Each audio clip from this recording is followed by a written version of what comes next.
Doctor Sangram Patil हे भारतात आल्याबरोबर विमानतळावर काही काळासाठी त्यांना डिटेन केलं होतं. त्यानंतर आता कोर्टात त्यांच्यावर केस आहे आणि भारत सोडून जायचं नाही असं बंधन त्यांच्यावर घातलेलं आहे. हे डॉक्टर संग्राम पाटील मूळचे जळगाव जिल्ह्यात त्यांचं घर आहे, पण यांनी भारतीय नागरिकत्व सोडलं आहे. त्यांनी इंग्लंडचं नागरिकत्व घेतलं आहे आणि इंग्लंडमध्ये राहतात. तिथे आपली प्रॅक्टिस करतात आणि तिथे राहून भारत विरोधी, हिंदुत्व विरोधी अनेक प्रकारच्या पोस्ट या समाज माध्यमांवर टाकत असतात. त्यामुळे भारत सरकारनं त्यांच्या विरुद्ध लुकआउट नोटीस काढली आणि ते भारतात आल्याबरोबर त्यांना अटक केली.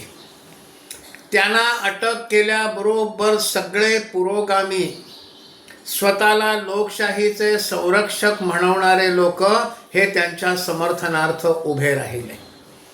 लोकशाहीचा गळा आवळला जातोय वगैरे वगैरे वगैरे सगळं नॅरेटिव्ह सुरू झालं.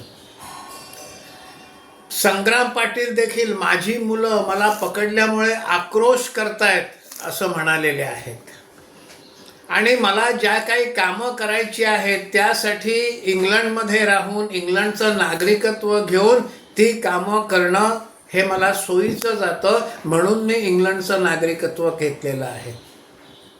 त्यांना काय कामं करायची आहेत? इंग्लंडमध्ये राहून इंग्लंडचं नागरिकत्व घेऊन ते जे काम करतात ते म्हणजे भारत विरोधी पोस्ट सोशल मीडियावर टाकणं आणि त्याच्यासाठी ते सोयीचं आहे. ते इंग्लंडचे नागरिक असल्यामुळे भारत सरकार त्यांच्या विरुद्ध थेट कारवाई करू शकत नाही. ते संरक्षण त्यांना मिळतं आणि त्यांना भारताची जर एवढीच काळजी होती तर मग भारतामध्ये शिक्षण घेतलं. त्यासाठी भारतीय नागरिकांच्या करामधून आलेला पैसा खर्च झाला आणि हे प्रॅक्टिस करतायत इंग्लंडमध्ये, तिथे पैसा कमावत आहेत आणि भारत विरोधी लिहित आहेत. अशा या संग्राम पाटलांसाठी अख्खी पुरोगामी मंडळी ही उभी राहिलेली आहेत, आरडाओरडा करतायत. यांना एकच प्रश्न विचारायचा आहे, विनाकारण केतकी चितळेला जेव्हा अटक केली तिने कोणाचंही नाव घेतलं नव्हतं, तेव्हा हे सगळे लोकशाही बचाव मंडळाचे लोक कुठे होते?